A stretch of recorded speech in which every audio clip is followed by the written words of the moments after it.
The rain tapped gently against the apartment window, blurring the outlines of the Seattle skyline. Samantha sat curled on the corner of her couch, a half-drunk cup of tea cooling on the table beside her. The room smelled faintly of bergamot and dust, like memories that hadn't been stirred in a long time. She hadn't slept much the night before. Lately, sleep came in pieces, brief interludes between long hours of staring into nothing. The envelope arrived in the late morning mail unmarked except for her name in her mother's unmistakable handwriting. The ink had bled slightly, as if it too had been holding something in for too long.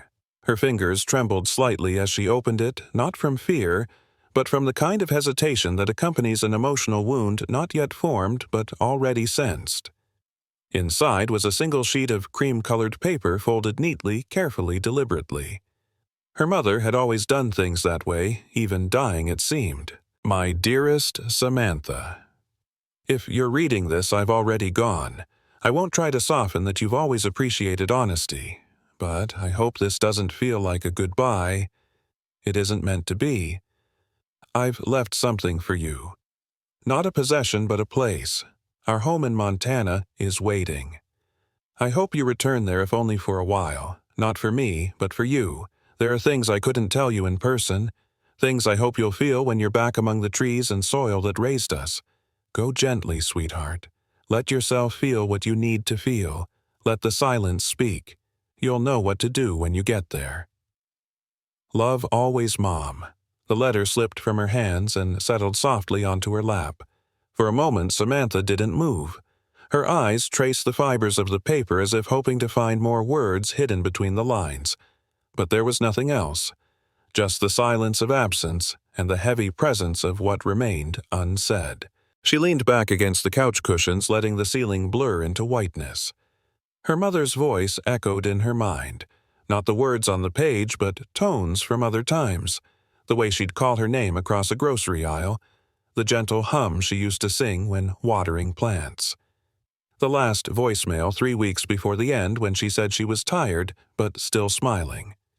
Samantha had replayed it 100 times, then deleted it on impulse, a moment she now regretted more than most things in her life. It had been 6 weeks since the funeral, a modest service, few guests, fewer words. Samantha had spoken only briefly, reading a passage from her mother's favorite book, but not looking up once. Grief had not arrived as expected. No sobbing fits, no dramatic breakdowns. Instead, it came as a quiet numbness, a gray fog that settled in and dulled everything. Taste, time, color. She hadn't cried. Not once. The letter, though it cracked something. That night, Samantha couldn't sleep. She walked circles around her apartment, trailing her fingers along bookshelves, countertops, the backs of chairs. At 2:17 a.m., she found herself staring at a framed photo on the hallway wall, her and her mother taken when she was 12, standing in the garden behind their Montana house. Both were barefoot, covered in dirt, smiling. It was one of the last summers before the world started changing. She stood there for a long time. By morning, the decision had been made, though she didn't remember making it. Seattle had never truly felt like home. It had been a refuge, a container, a place to work, to disappear, to run away from questions she wasn't ready to ask. But now the urgency of avoidance had dissolved. Something deeper was calling. Not loud, but persistent. She requested 2 weeks off from work. Her boss didn't ask many questions. Samantha had always been the type to carry her world quietly, and few dared pry. She packed lightly a suitcase, a stack of blank journals, 2 books she hadn't finished, and her mother's letter tucked into the side pocket of her coat. The drive to Montana was long and mostly silent. She kept the radio off. Let the hum of the highway and the rhythm of passing trees fill the void. Somewhere between Spokane and Missoula, the landscape began to change. The buildings thinned. The sky opened. The air shifted not cleaner, but clearer, as if it remembered something she had forgotten. Arriving at the old house was like stepping into a paused memory. The paint had faded, the porch sagged a little more than before, and the garden had been overtaken by weeds. Yet everything still breathed of her mother. Wind chimes tinkled by the front door. A chipped ceramic frog sat by the steps. The smell of pine and something sweet, maybe mint, lingered faintly in the air. She stood there, keys in hand, heart hesitant. Then, slowly, she stepped inside. The interior was still intact, frozen in quiet dignity. Bookshelves lined the walls, mismatched rugs softened the wooden floors, and an old kettle sat waiting on the stove. The silence inside was not empty. It was full. Full of the years her mother had spent living, writing, waiting. Samantha walked from room to room, fingers grazing furniture, absorbing shadows. When she reached her mother's bedroom, she paused. The bed was neatly made. A small pile of books lay on the nightstand spines, creased pages marked by dried leaves. Beside them sat a wooden box. She opened it. Inside were small packets of seeds, lavender tomatoes, calendula basil. Beneath them a worn leather-bound journal with her mother's initials etched into the corner. And at the bottom a folded piece of paper with a note. "These are for you, Sam. Start small. The garden will teach you what I couldn't say." She closed the box slowly, hands resting on the lid as if it were something sacred. The tears came quietly without force. Not loud, not wild, just a slow release like thawed snow melting into earth. Outside, the sun dipped behind the trees, casting long golden shadows across the field. And for the first time in months, Samantha felt something like breath returning. Not peace. Not yet, but a beginning. The days before Samantha left Seattle were stitched together by a kind of gray sameness, each hour dulling into the next without contour or definition. The light in her apartment stayed dim even at noon, the blinds half drawn more out of habit than preference. Mornings were no longer distinct. They bled into afternoon, then into evening, without event or pause. Her life had become a quiet survival. Once her world thrived on purpose. As a journalist, she had poured herself into stories with intensity, chasing truth, challenging institutions, giving voice to the unseen. But lately, her once vibrant mind had become a foggy landscape of unfinished drafts and open tabs she couldn't remember opening. It had been months since she'd written anything with conviction. Her last article had taken everything from her. An exposé that unraveled a pharmaceutical company's unethical trials. It brought accolades, but also anonymous threats, stress, and a haunting awareness of how systems failed people like her mother. After it went to press, she collapsed into silence. Words stopped arriving. Her fingers would hover over the keyboard, but her thoughts stayed buried, unreachable. She didn't talk about the panic attacks, not even with herself. She learned how to hide them, how to breathe through a tight chest while pretending to type, how to blink away tears during Zoom meetings, how to excuse herself just before the trembling hands gave her away. No one asked, and she offered nothing. The insomnia crept in quietly. At first, she dismissed it as stress, but then days blurred into each other with a manic glaze. She would lie awake at night, staring at the ceiling, counting hours until dawn. Her mind ran in loops, replaying conversations she hadn't had, arguments she never voiced, moments with her mother she would never get back. Food lost its taste. Laughter disappeared. She tried therapy. Once a week, every Thursday. The sessions helped in a distant theoretical way, but even there Samantha wore armor. She could describe her pain without feeling it. She could label the emotions but not enter them. Her therapist asked her once, "What do you need right now, Samantha?"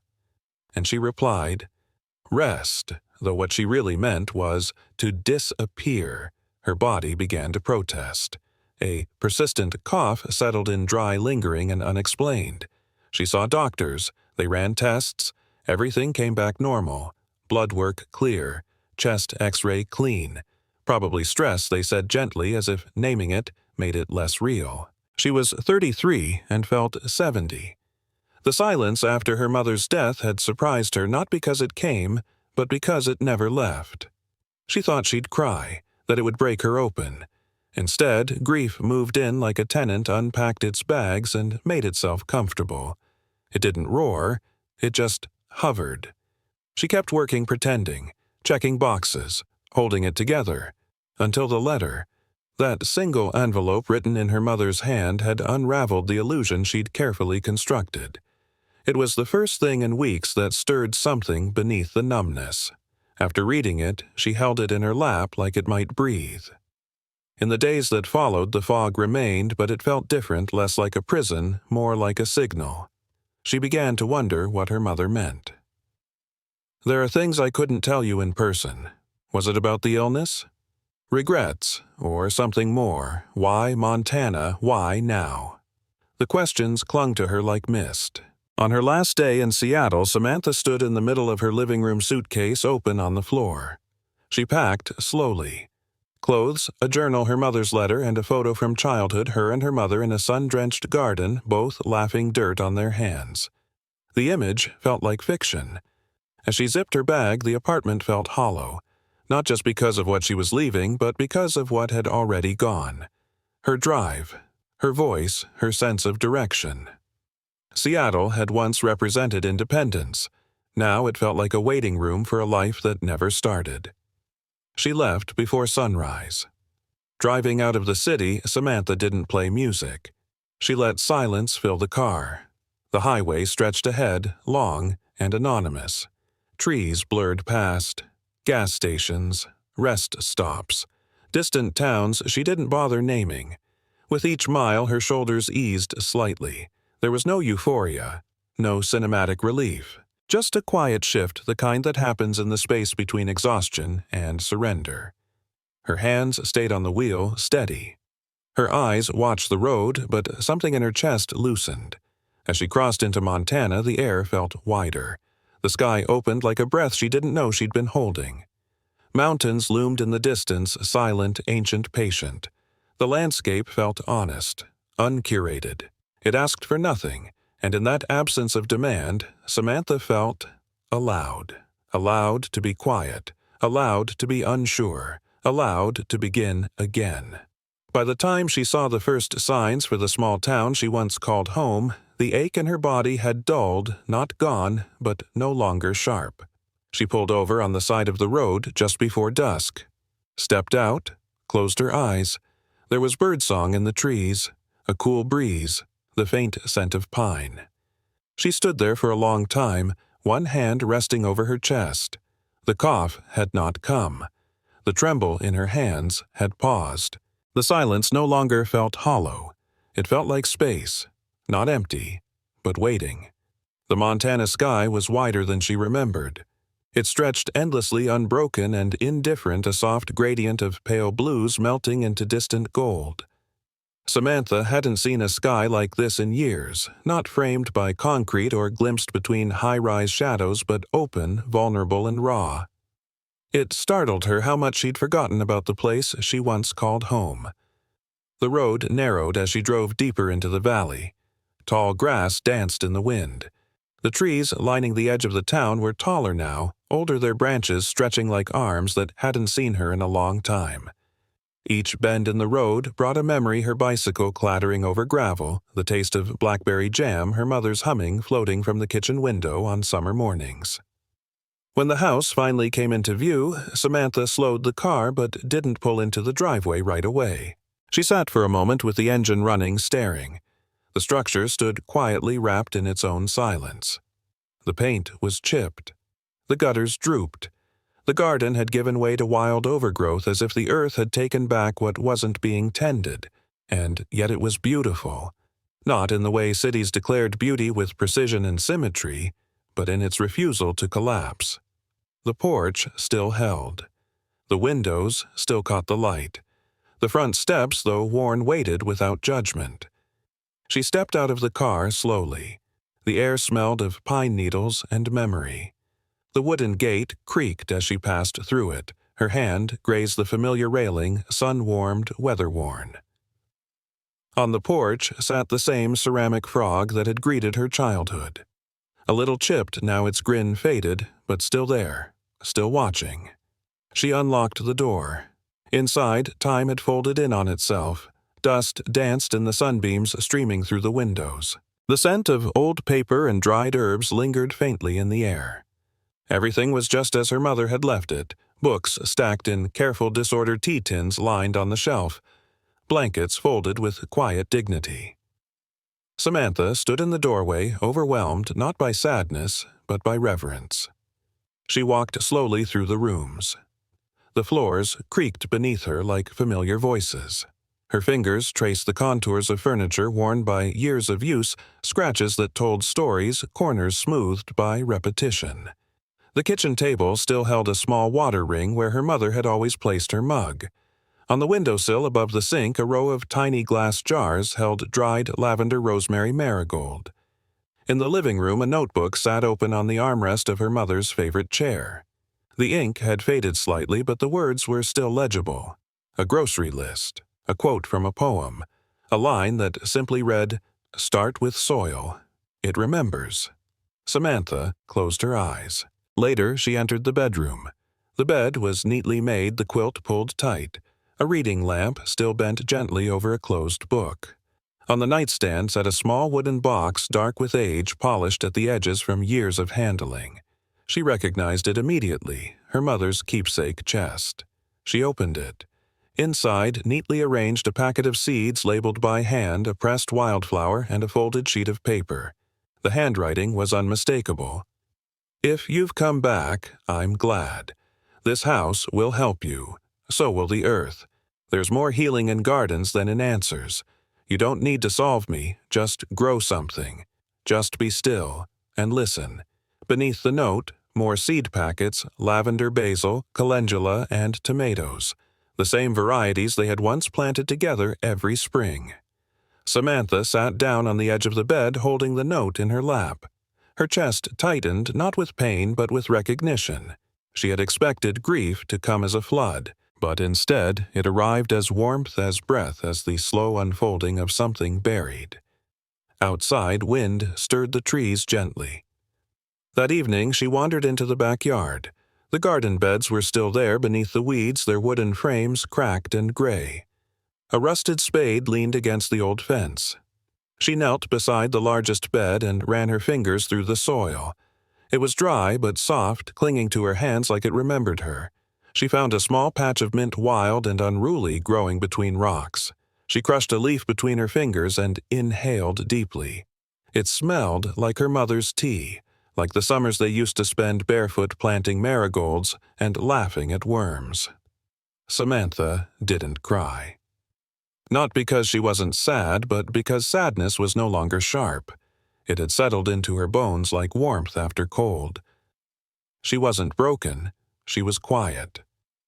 She stood barefoot on the earth as the sun dipped behind the trees, casting the sky in orange and rose. The air turned cooler. The first stars peeked through a deepening blue.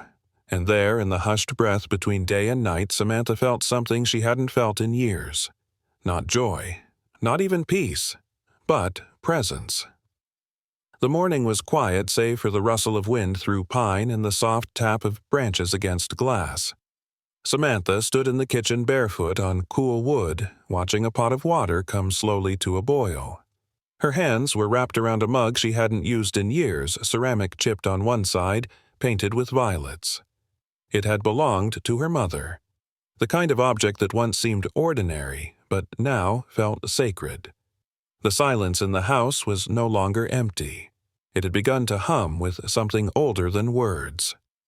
Outside, the earth waited. After breakfast, she stepped into the backyard. The grass brushed her ankles damp with dew. The garden beds looked less like neglect now and more like pause, like something waiting for the right touch to stir again. She brought out the wooden box. The packets of seeds were soft and faded, but the handwriting was clear. Calendula, basil, lavender, tomatoes. There was no plan, no instruction. Only the small note her mother had left, start small. Let the garden teach you. She selected basil, first modest, unassuming. The soil was dry on the surface, but when she pressed deeper, it yielded. Cool, moist, willing. She dug with her hands, scooping out little hollows, laying seeds into dark earth like whispers. Then gently, she covered them. Not too tight, not too shallow. As she worked, the world grew quiet around her. Birds flitted across fence posts. The sun shifted overhead. Her breathing found rhythm with her motion. For the first time in months, her mind did not spiral. It settled. Each seed felt like a promise, fragile, buried, but full of life. After planting, she sat cross-legged on the porch steps, hands still streaked with soil. She felt no urgency to move. No checklist, no deadlines. Just the slow unfolding of time. That afternoon, she found a blank journal tucked in the bottom drawer of her suitcase. Its pages were smooth, untouched. The spine creaked as she opened it. For a moment, she simply stared at the empty page. Then she began to write. Not for work, not for publication, not even to make sense of things. She wrote like exhaling fragments, feelings, moments. The soil felt warmer than I expected. There's something comforting in not knowing what will grow. I miss her in ways I can't name. She stopped mid-sentence, let the pen rest in her lap. Her eyes burned, but the tears didn't come. Only breath, only stillness. That evening, as the sun sank low, she found herself drawn to the edge of the field behind the house, a place where her mother once sat every dusk on an old wooden bench facing west. The bench was still there, gray and weathered, but strong. Samantha sat down slowly. The silence here was deeper, thicker, wrapped in golden light. It was the kind of silence that held everything, not emptiness, but presence. A silence her mother had trusted. A silence she had once feared. She closed her eyes. The wind touched her face. A distant hawk called. Leaves rustled. Her breath rose and fell like a slow tide. Thoughts came, memories, worries, fragments of grief, but they passed through without resistance. She did not try to fix herself. She simply sat. And in that sitting, something softened. The next morning she did it again, and the morning after that. She began to rise with the sun not because of obligation but because it felt right. She made tea. She walked barefoot to check the garden even though nothing had sprouted yet. She wrote a little. She sat in silence. There were moments of discomfort, awkwardness, frustration, restlessness. Sometimes she felt silly, as if pretending to be someone she wasn't. But those moments began to shrink, and in their place grew something gentler. Her cough, which had clung to her for months, began to loosen. Her shoulders, always tight, eased open. Her appetite returned not just for food, but for color, texture, air, light. One afternoon she found herself laughing. She didn't know why. She had been pulling weeds, humming a song she couldn't place, and suddenly laughter. Short, surprised, like a sound that had been waiting patiently to return. Later that day, she discovered a faded Post-it note stuck inside a recipe book in the kitchen. In her mother's handwriting it read, "You're not lost, just resting between chapters." Samantha held it to her chest, standing still in the sunlight that poured through the window.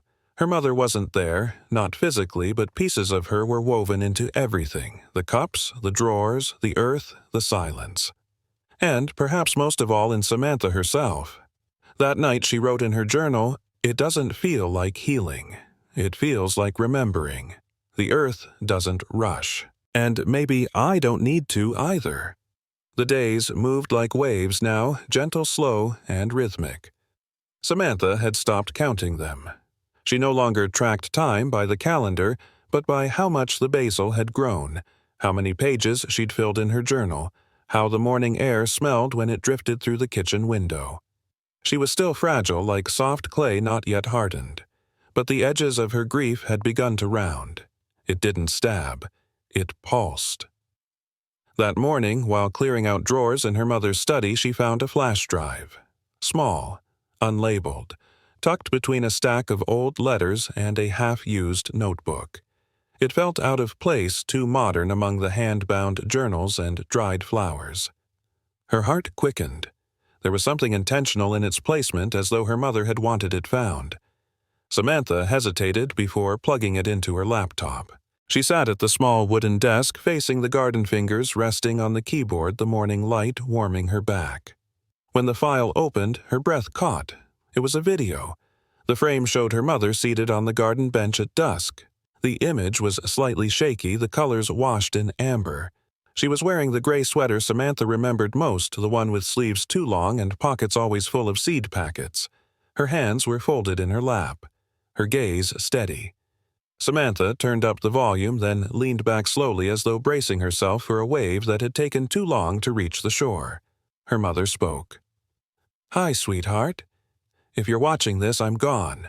Or very close to it. I wasn't sure I wanted to record this, but I know you. You carry things in silence, and I worry that my silence will add to yours." Her voice was quieter than Samantha remembered. Not weak, just deliberate, like each word had been sifted through thought and feeling 100 times. "I didn't tell you everything. I'm sorry. It wasn't out of mistrust. It was out of love, clumsy love, perhaps. I didn't want to be the reason you stopped moving forward. I wanted you to live without waiting for death." Samantha covered her mouth, her eyes already burning. There were so many things I wanted to say, but words have limits, and sometimes presence speaks louder. I hope you came back to the house. I hope the soil still welcomes you.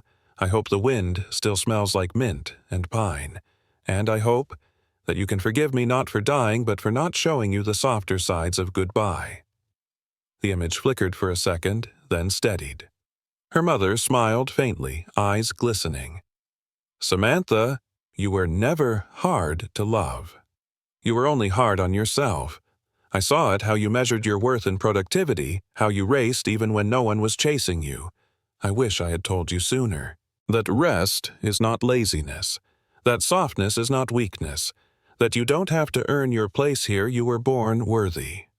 The wind in the background rustled louder now. Leaves shook behind her mother like the world was listening too. "There is no grand wisdom in this, only this. You are more than your grief, more than what you've lost. You are still here, still blooming." She paused. "And if you feel broken, that's okay. Maybe you're not meant to be fixed. Maybe you're meant to be opened." The video ended with her mother looking off into the distance, the camera still recording for several seconds as the sky dimmed and her figure turned to silhouette, then silence. Samantha didn't move. She couldn't. It was as though the air around her had thickened, drawn inward. Her chest felt like it was holding 1,000 emotions. Love, guilt, longing, awe, all colliding at once. She replayed the last minute 3 times. Then she closed the laptop. The room was bathed in a strange light now half gold, half gray. The kind of light that comes when the sky is deciding between dusk and rain. She walked outside. The wind met her like an old friend. The garden, though still sparse, shimmered with potential. Tiny sprouts poked through dark soil. The basil had grown a new set of leaves. She sat on the same bench her mother had used in the video. The wood creaked beneath her, but held. The horizon rolled out before her wide breathing, full of silence. She closed her eyes, and the tears came. Not in jagged sobs, not in a dramatic collapse, but in a slow, steady release like rain. Meeting thirsty earth, like grief being met finally with permission. She wept for the years she had been hard on herself, for the words never exchanged, for the weight she'd carried thinking she had to do it all alone. She wept because for the first time she didn't have to explain her pain. It simply was, and she let it be. That night by candlelight she opened her journal and wrote only 1 sentence. She left me silence, and it spoke more clearly than words ever could. The air shifted after the storm. Samantha could feel it in her skin, the subtle stillness that comes not when the pain has gone, but when it has said all it needed to say. The nights had been long sleepless, tangled in the raw grief that followed her discovery. Her mother had known she was dying for years. She had kept it secret. She had chosen solitude over confession, and Samantha, upon learning that truth, had collapsed. Not all at once, but gradually like a bridge giving way beneath quiet weight. Her body gave out before her tears did. Fatigue moved into her bones like an unwelcome tenant. She stopped tending the garden, stopped journaling. She stayed in bed for days, staring at the ceiling, unable to reconcile the silence of her mother with the voice that had once offered comfort. She had felt betrayed, not by death, but by choice. Until Grace knocked on the door. It was early evening. The sky outside was soft with lingering light. Samantha had barely left the house in days. Her limbs felt heavy, her breath shallow. But the sound of the knock was persistent, unhurried.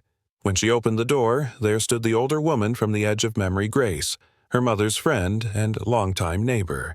She carried a tin of soup and a silence that matched Samantha's own. Grace didn't speak at first. She walked into the kitchen like she'd always belonged there, set the pot down, opened cabinets, found 2 bowls, poured without asking. Then, finally, as they sat at the small kitchen table, she said softly, "She didn't mean to hurt you." Samantha didn't reply. She didn't need to. Grace's hands were steady as she lifted the spoon, her eyes clouded with memory. "She used to sit by my window every Thursday," she continued. "Said she liked the way the light hit the porch in the afternoons. I knew she was sick long before she told me, but she never complained, never spoke of death like a thief. Only as a season she wasn't quite ready for." Samantha watched the steam curl from the bowl in front of her.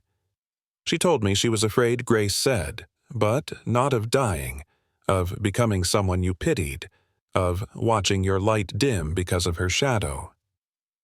That sentence hung in the air like a fragile thread. "She wrote you so many letters," Grace added after a pause.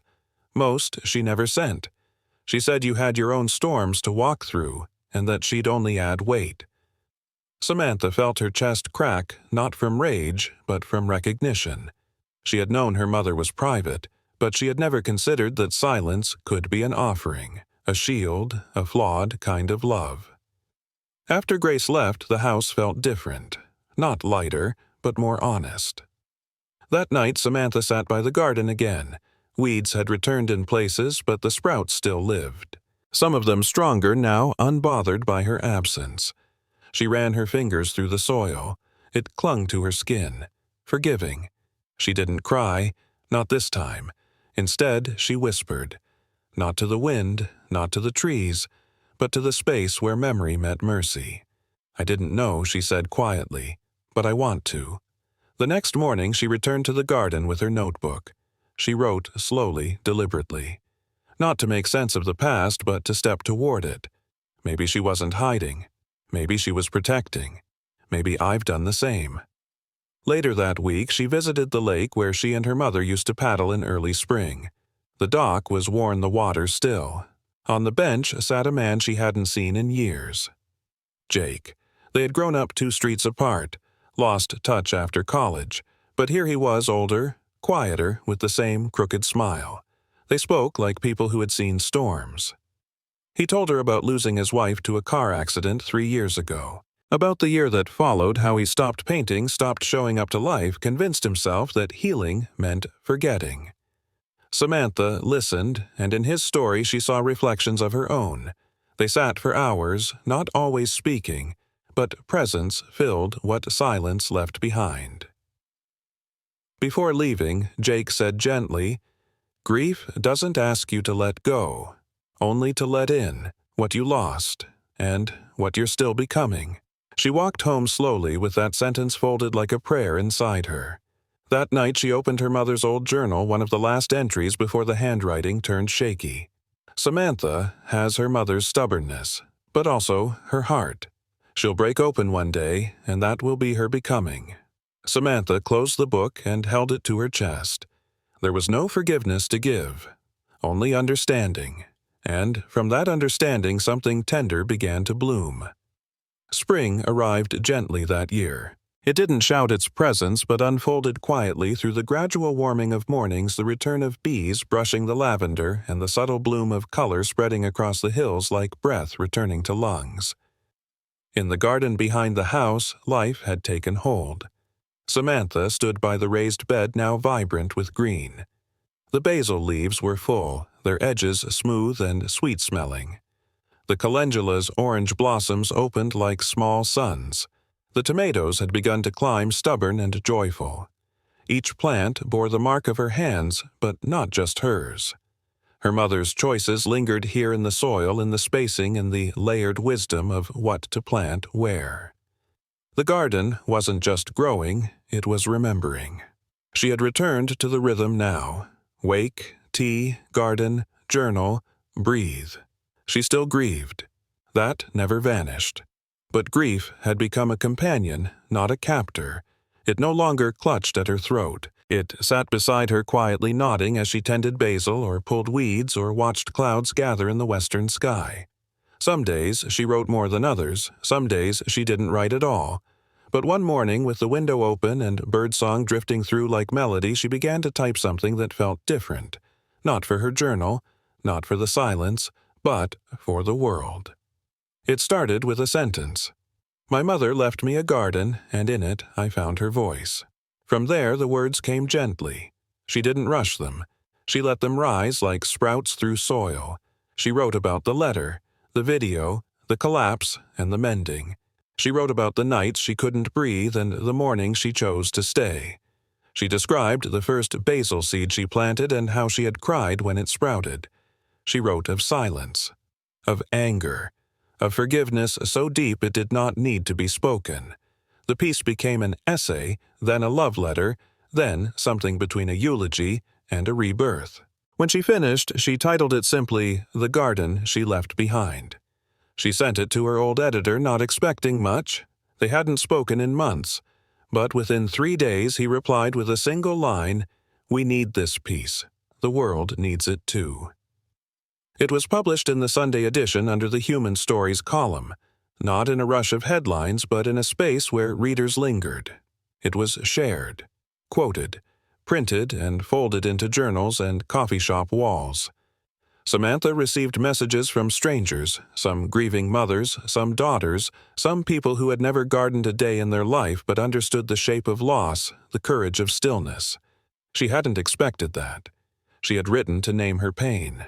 But in doing so, she had named something in others too. One afternoon, a letter arrived in the mailbox, handwritten unassuming with smudged ink in the corner. It was from a woman in Vermont who had lost her sister the year before. "I've been angry for so long," the letter read, "but your story made me kneel in the dirt again. I planted snapdragons. They bloomed yesterday." It felt like forgiveness. Samantha pressed the letter to her heart. She spent that week tending the garden with a sense of quiet awe. She moved slowly, deliberately. She whispered her mother's name under her breath as she watered the calendula. She read aloud from old books beside the lavender. And, on the last Sunday of spring, she hosted a small gathering. Just neighbors, friends from town, and Grace, who brought lemon bread and wore the same blue scarf she had worn to the funeral. They walked through the garden together, laughed, cried a little, shared tea brewed with mint picked fresh that morning.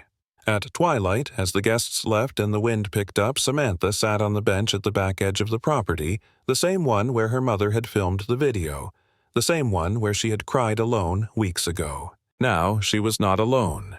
She looked up at the sky now threaded with gold and lavender. The stars would come soon, and as the light shifted, she whispered, "I kept it alive, Mama, and it kept me alive too." That night she wrote one final journal entry in the book she had nearly filled. The garden is not just hers, it's mine now, not because she left it, but because I stayed long enough to let it grow. The letter didn't begin with "Dear Mom." It began with silence. For days, Samantha sat at her desk overlooking the garden pen-in-hand page untouched. Not because she didn't know what to say, but because there was too much. Words felt too small, too thin to hold the weight of everything her heart had carried, everything it had released.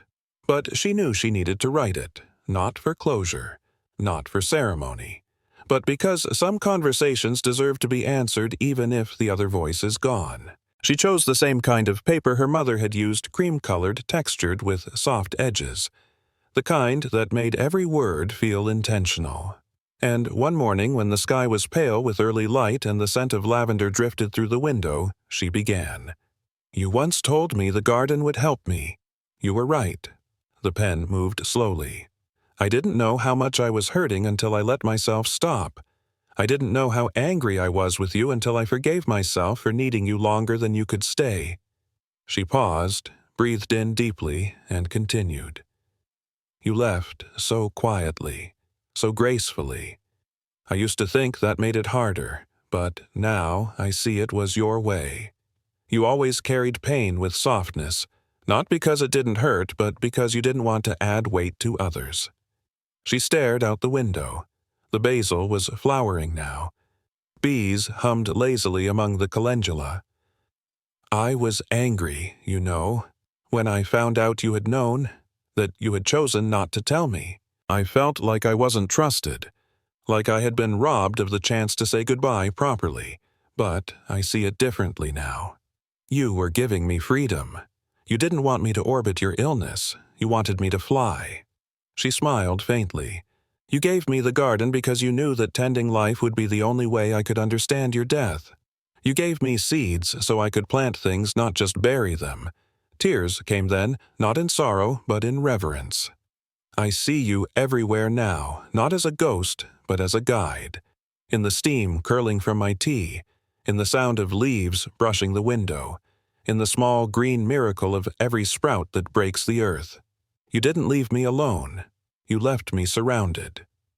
She finished the letter hours later, not all at once, but in breaths, in waves. At the end, she wrote, I don't know if you can read this. I don't even know if you'd want to, but I needed to write it. I needed you to know I'm still here. I'm still growing. And somehow, through all of this, I've learned to love the silence you left behind. She signed it simply Samantha. That evening, she walked to the farthest corner of the garden, the place where the wind was strongest, where the light lingered the longest. She dug a small hole in the soft earth, placed the letter inside, and covered it gently.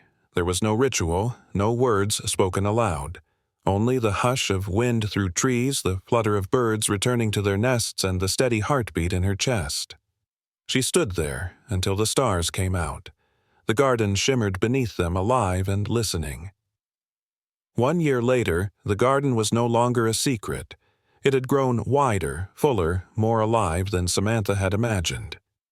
The once forgotten beds now brimmed with color. Lavender spilled over the edges. Tomatoes hung heavy on their vines. Calendula and cosmos danced in the breeze.